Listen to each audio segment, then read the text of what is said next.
Bonjour à toi, bienvenue sur une nouvelle capsule mathématique. Je vais te montrer aujourd'hui comment faire pour arrondir des nombres. Pour arrondir des nombres, on doit se demander premièrement si on arrondit à la dizaine ou à la centaine. Parce que selon ce qui est demandé ou selon ce que tu veux faire, ta réponse ne sera pas la même. Alors disons que pour le premier exemple, je vais te demander d'arrondir à la dizaine.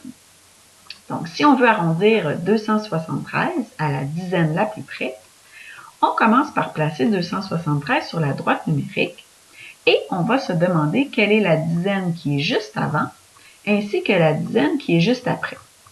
Donc, la dizaine avant 273, c'est 270 et celle qui est juste après, c'est 280.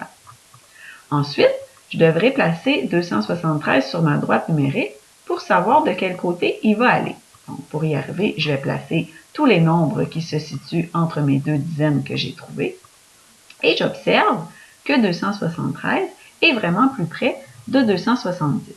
Donc, ma réponse, c'est 270. J'attire ton attention sur 275, qui lui est comme vraiment au centre. On ne sait pas vraiment de quel côté pencher. Donc, si j'avais eu 275 comme nombre, je n'aurais pas su si ma réponse est 270 ou 280. Donc, je dois te dire que par convention mathématique, on a décidé qu'à chaque fois, le nombre du milieu serait toujours du côté de la dizaine ou de la centaine supérieure. Voyons donc ce que ça donne avec une centaine. Donc, je prends le même nombre, mais cette fois-ci, je voudrais qu'il soit arrondi à la centaine près. Donc, je fais la même démarche que tantôt. Je place 273 sur ma droite numérique. Je cherche la centaine avant et la centaine après. On n'oublie pas que cette fois-ci, je travaille avec des centaines. Donc, celle qui est avant, 200, et la centaine qui est après, 300.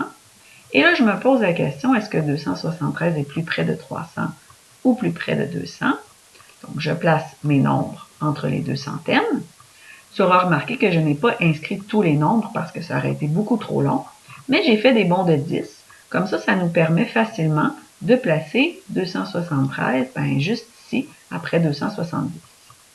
N'oublie pas que les 50 auraient été du côté de 300 parce que notre convention nous rappelle qu'on doit pencher vers la centaine supérieure.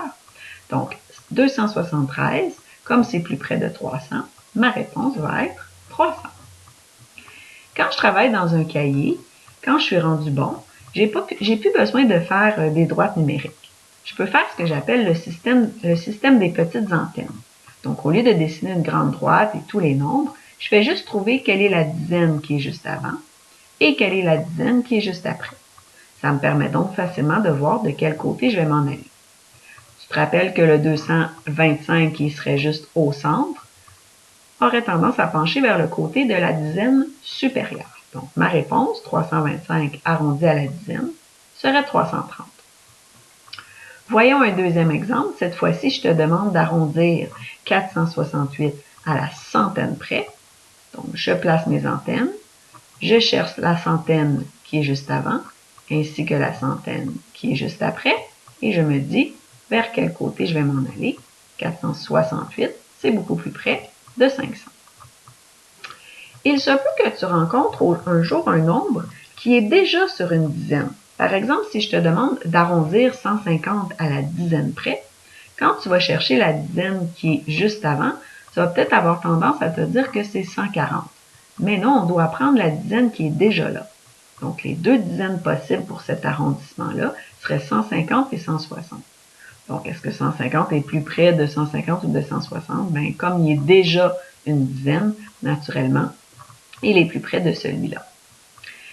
Ensuite, ça se peut aussi que tu retrouves un nombre où tu devras complètement le modifier pour trouver sa centaine ou sa dizaine inférieure ou supérieure. Je te donne l'exemple de 910. Si je voulais l'arrondir à la centaine près, ben, la centaine juste avant, ça serait 900. Ça serait facile à trouver. Mais peut-être que tu serais embêté si je te demande la centaine qui est juste après, parce qu'en faisant un bond de 100, on se rend compte que je me retrouve à 1000. Effectivement, c'est la centaine qui est juste après. Donc, 910, est-ce que c'est plus près de 900 ou de 1000? Clairement, c'est plus près de 900, donc ma réponse, 900. Voilà, il ne te reste plus qu'à te pratiquer, alors je te souhaite bonne pratique.